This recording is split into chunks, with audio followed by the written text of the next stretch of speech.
دل روشنی دارم ای عشق، صدایم کن از هر کجا می توانی. صدا کن مرا از صدف‌های سرشار باران، صدا کن مرا از گلوگاه سبز شکفتن، صدایم کن از خلوت خاطرات پرستو. بگو پشت پرواز مرغان عاشق چه رازیست؟ بگو با کدامین نفس میتوان تا کبوتر سفر کرد؟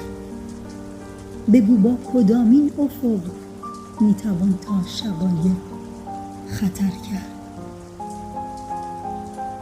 مرا میشناسی تو ای عشق؟ من از آشنایان احساس آبم، همسایم مهربانی است و طوفان یک گل مرا زیر و رو کرد. پرم از عبور پرستو صدای صنوبر سلام سپیدار، پرم از شکیب و شکوه درختان و در من تپش‌های قلب علف ریشه دارد.